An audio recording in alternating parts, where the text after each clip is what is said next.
नमस्कार दोस्तों, मैं हूं राज शर्मा और आप देख रहे हैं हाईवे नाइट। तो चलें दोस्तों, आज की कहानियों के सफर पर। ये कहानी है प्रशांत की, साल 2005 की। प्रशांत तब 24 साल के हो चुके थे और गुजरात में काम करते थे। घर उनका जो था उत्तर प्रदेश में था। दिवाली आ चुकी थी, लेकिन अभी प्रशांत को नहीं लग पा रहा था कि वो घर जा पाएंगे, क्योंकि काम का लोड इतना उनकी फैक्ट्री में चल रहा था और उनको बोनस भी स्पेशल मिलने वाला था। लालच भी थी। इधर दिवाली में उनके दोस्त गांव भी जा रहे थे। उनका भी तो मन बहुत कर रहा था, लेकिन काम की वजह और ऊपर से बोनस की लालच अब जैसे उनके पैरों में बेड़ियां लगा दिया होगा। कई दोस्त जो थे उनके निकल चुके थे। आखिरकार मन मार करके प्रशांत रुक गए थे। दिवाली का इंतजार करते करते उनको लगा कि इन साल दिवाली अपने परिवार में मनाऊंगा, लेकिन ऐसा संभव अब दिख नहीं रहा था। आखिरकार जब उनको लगता है कि हाँ, मैं अब जा सकता हूं, उनका जो काम था उन्होंने पूरा कर लिया था। और रहा अब बोनस का, तो बोनस भी उनके जेब में आ चुका था। मतलब उनका काम इतनी जल्दी हो गया, उनको एकदम अविश्वास सा लगता था कि मैं ये काम कर पाऊंगा कि नहीं। अब इसके बाद जब गर्मा गर्म नोटों का गर्मी उनकी जेब में पहुंचती है, बोनस के पैसा, सैलरी के पैसा अपने आप को रोक नहीं पाते। कहते हैं जैसे भी हो, मैं तो निकलना है अपने गांव के लिए। तैयारी करते हैं अपने गांव के लोगों के लिए, घर के लोगों के लिए, किसके लिए क्या लेके जाना है। छोटा सा परिवार था और जो भी उनको समझ में आता है वो गिफ्ट लेते हैं और अपना बैग में रख करके सीधा स्टेशन की तरफ भागते हैं। ट्रेन भी मिल चुकी है और ट्रेन में अब उनको लगता है कि मैं शाम के 4 बजे तक ज़रूर पहुंच जाऊंगा। लेकिन अभी नियति में क्या लिखा हुआ था ये तो आगे चल के पता लगेगा। ट्रेन जो थी ना, धीरे धीरे लेट होना शुरू हो गया। जब उनको शाम को 4 बजे तक स्टेशन पर पहुंचना था, 5 घंटे ट्रेन अब बताते हैं प्रशांत की लेट हो चुकी थी। और जैसे जैसे लेट हो रही थी ना, मेरे दिल की धड़कन बढ़ती जा रही थी कि अब क्या होगा, कितने बजे ट्रेन पहुंचेगी, मैं तो परिवार से अब दिवाली की रात को मिल पाऊंगा कि नहीं पाऊंगा। मन में संशय लगा हुआ था। आखिरकार उनका संशय सही निकला। रात को 9 बजे ट्रेन उनके प्लेटफार्म पर, गांव के प्लेटफार्म पर जाके खड़ी होती है। जल्दी से प्रशांत निकलते हैं। बाहर देखते हैं तो कोई साधन ही नहीं है। साधन बिल्कुल दिखाई नहीं देता है। छोटा स्टेशन, अब करे तो क्या करे।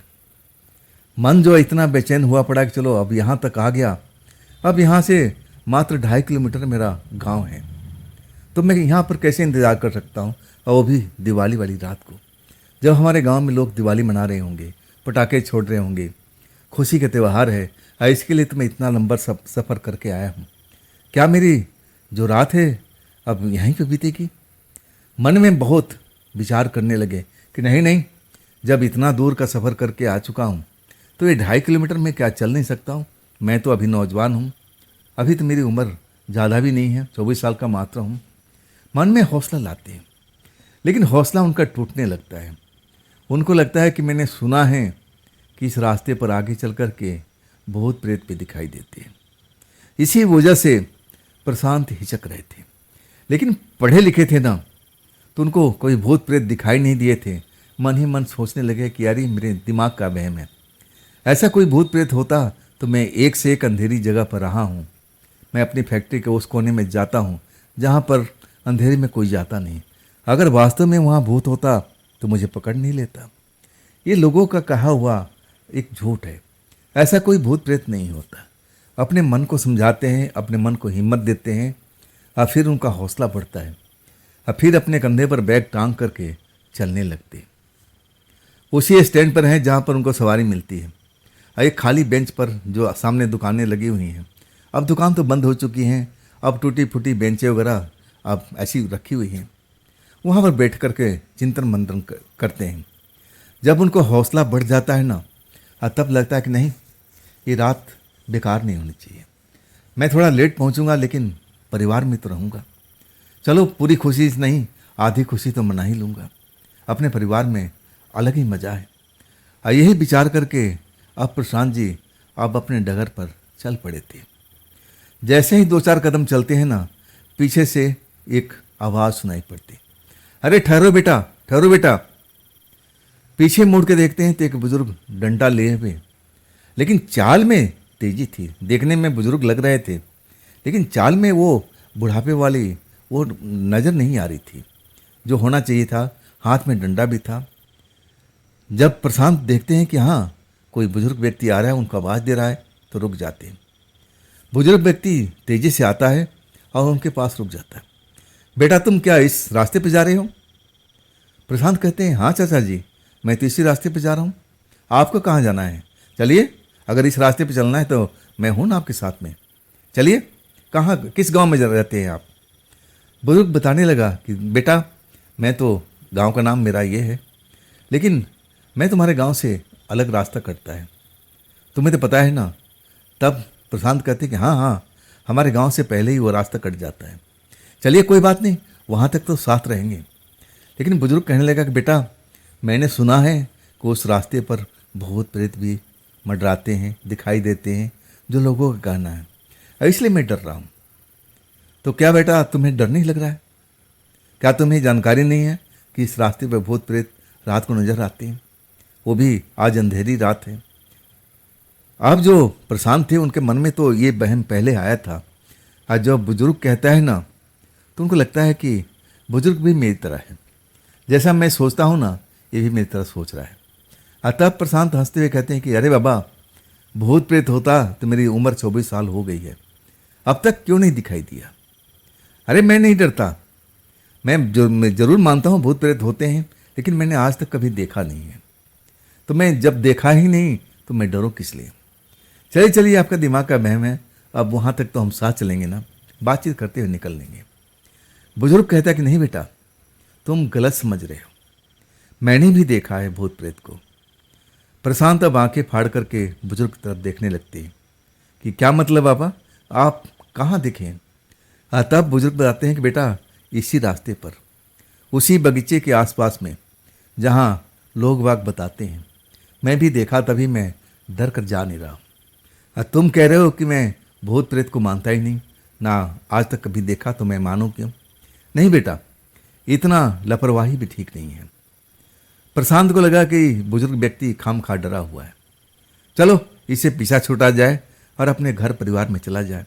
दिवाली पूरी नहीं, कम से कम आधी तो मना लिया जाए। इसके बाद प्रशांत कहते हैं बुजुर्ग से आदर से कि चाचा जी देखिए, आपने देखा होगा, लेकिन मैंने कभी नहीं देखा, तो मैं इन शक्तियों पर विश्वास तो अब नहीं करूँगा।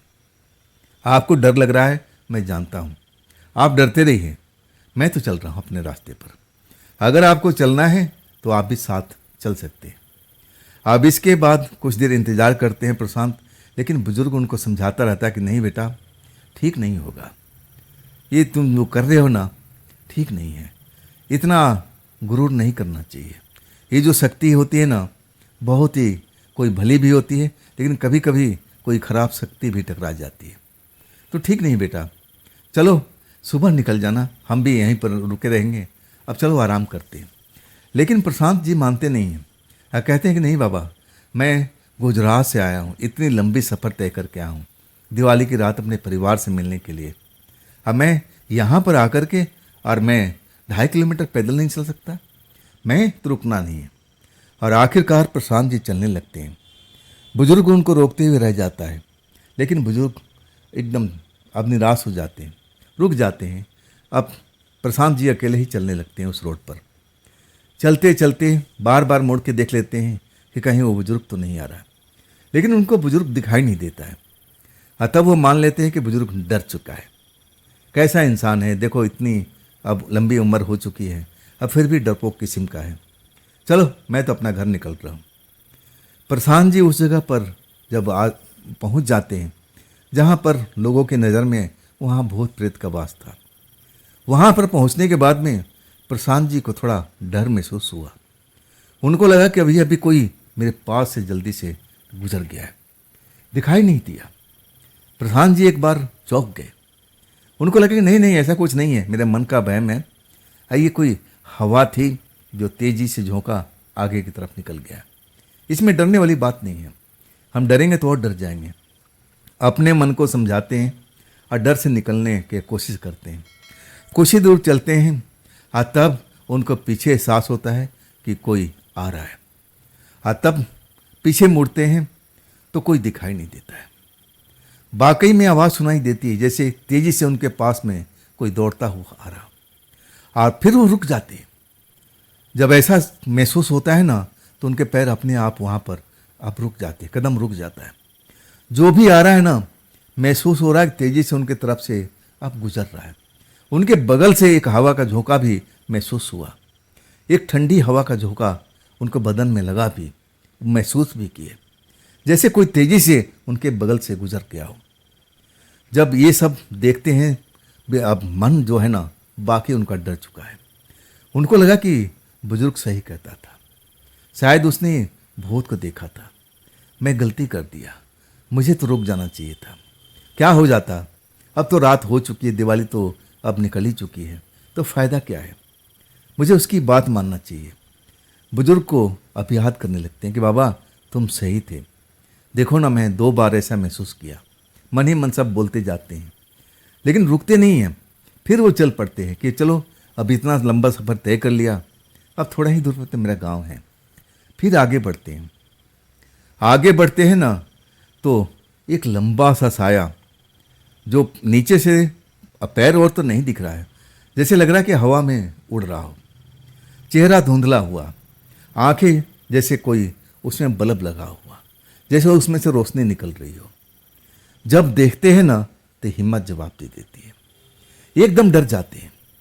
पहले तो देखे कि ये मेरे मन का वहम तो नहीं है, लेकिन जब उन्होंने अच्छी तरह से देख लिया, तब उनका रोम रोम कांपने लगा। इतना डर चुके कि बस आगे नहीं, जिधर से आए थे ना, उधर ही भागने लगे थे। लेकिन कुछ ही दूर भागे थे, तभी वही चीज़ उनके सामने फिर आ जाता है। उल्टी दिशा में जिधर भाग रहे थे, रास्ता रोक लेता है। वाकई में उस पल जो प्रशांत बताते हैं कि मेरा तो होश उड़ चुका था। मुझे तो लगा कि मैं आज बच नहीं पाऊंगा, मैं मारा जाऊंगा, ये भूत प्रेत हमें छोड़ेंगे नहीं। तभी वो चमत्कार हुआ। ऐसा लगा कि कोई दूर से आवाज़ लगाते हुए मेरे नाम को, प्रशांत प्रशांत, डरना मत बेटा, डरना मत बेटा, मैं आ गया हूँ, मैं आ रहा हूँ। जैसे आवाज़ जानी पहचानी लग रही है। वो आवाज़ लगातार सुनाई दे रही थी प्रशांत को। ऐसा लग रहा था कि कोई जानने वाला है, उनके कोई गांव का ही है जो उनका नाम भी जानता है, आवाज़ लगाते हुए आने की कोशिश कर रहा है। प्रशांत जब आवाज़ सुनते हैं, पहचान नहीं पाते हैं, उस वक्त में आवाज़ को पहचान नहीं पाते, इतना डरे हुए होते हैं कि आखिर कोई ना कोई तो है जो मुझे जानता है और जान चुका है कि मैं ऐसे संकट में फंसा हुआ हूँ। आवाज़ लगाने लगते हैं कि आप जो भी हो, मेरे पास जल्द से जल्द पहुँचो, मैं बच नहीं पाऊँगा। और इतना हाथ पैर कांपने लगता है, अब तो उनसे भागा भी नहीं जा रहा है। कदम रुक जाता है, जहाँ है वहीं खड़े हो जाते हैं। अब एकदम वहाँ पर डर का माहौल। सामने खड़ा हुआ वही पुतला जैसा दिखने वाला इंसान, जिसका नीचे का कोई हिस्सा नज़र नहीं आ रहा है, जैसे लग रहा है कि हवा में उड़ रहा हो, बस उसकी आंखों की रोशनी नज़र आ रही है। और तभी वही शख्स जिसको स्टेशन पर छोड़ के आए थे, तेजी से दौड़ते हुए हाथ में डंडा लिए हुए, जैसे वो बुजुर्ग नहीं नौजवान हैं, और सीधा प्रशांत के पास पहुंच जाता है। कहता है, बेटा तुम डर मत, मैं आ गया। मैंने अपना एक बेटा खोया है, दोबारा नहीं खोना चाहता। और फिर उस डंडे से ऐसा कुछ घुमाने लगते हैं ना, वो सामने खड़ा हुआ भूत एकदम गायब सा हो जाता है। एकदम वहाँ पर जो नज़ारा चल रहा था बिल्कुल गायब हो जाता है। और वो बुजुर्ग प्रशांत का हाथ पकड़ते हैं, कहते हैं कि बेटा चल, मैं तुझे तेरे गांव के पास तक पहुंचा देता हूँ। तुझे तो मैं मना किया था ना, लेकिन तू बहुत जिद्दी इंसान है। अब मैं तुझे खोना नहीं चाहता था बेटा। मैंने अपना एक बेटा, एक औलाद खो चुका हूँ। तुझे तो देखा तो ऐसा लगा कि मेरा दूसरा बेटा है, लेकिन तू भी उसी की तरह जिद्दी निकला। चल चल, देर मत कर, देर मत कर। प्रशांत की तो बोलती बंद हो चुकी थी। उनको लगा कि अरे ये बुजुर्ग इतना जल्दी कैसे आ गया? इसका कौन सा बेटा खोया हुआ है? जब उसको देखते हैं ना तो मन में थोड़ा जो डर है ना कम होता है। बाकी में उसके डंडे में अब इतना ताकत थी कि डंडा घुमाते ही बहुत गायब हो चुका था। हाथ पकड़े हुए उस प्रशांत का वो बुजुर्ग व्यक्ति अब गांव की तरफ बोलता है कि तेज दौड़ो, तेज दौड़ो। अब प्रशांत दौड़ने लगते हैं, लेकिन हालत ख़राब होती है और वो जो बुजुर्ग है ना वो बिल्कुल नहीं लग रहा कि कहीं से थका हुआ नजर आ रहा है। प्रशांत से तेज दौड़ रहा है, बार बार उनको कह रहा है कि देरी मत करो, हमें इस जगह से जल्द निकलना पड़ेगा। अभी तो खेल शुरू हुआ है, अभी तो पूरी रात बाकी है। यहाँ पर हम रुकेंगे तो फंसते हुए चले जाएंगे, फिर मैं कुछ नहीं कर पाऊंगा। ये सब बोलते बोलते और दौड़ाता रहा प्रशांत जी को। प्रशांत जी तो बिल्कुल थक चुके थे, सांस तेज तेज चल रही थी। आखिरकार उनके सीमा रेखा में, गांव के सीमा रेखा के पास अब वहाँ पर छोड़ दिया। कहने लगा कि अब तुम अपना घर जा सकते हो, बिल्कुल आराम से निकल जाओ, अब डरने को सकता नहीं है। लेकिन बेटा, बुजुर्गों के कहना माना करो। मैं इतना तुम्हें समझाया लेकिन तुम पर कोई असर नहीं हुआ। तुम मेरे बेटे की तरह बहुत ही जिद्दी हो। ये जिदपना अपना छोड़ दो। इसके बाद जिधर से आया था उधर ही वो चला गया। प्रशांत जी उसको जाते देखते रहे। अब फिर अंधेरे में वो गुम हो चुका था। घर पहुंचते हैं, परिवार के लोग देखते हैं कि इतनी रात, ना कोई चिट्ठी, ना पत्री, ना आने का कोई ठिकाना, कैसे आके। खुश तो हो जाते हैं लोग, लेकिन शंका में रहते हैं। बेटा तुम ठीक ठाक हो ना?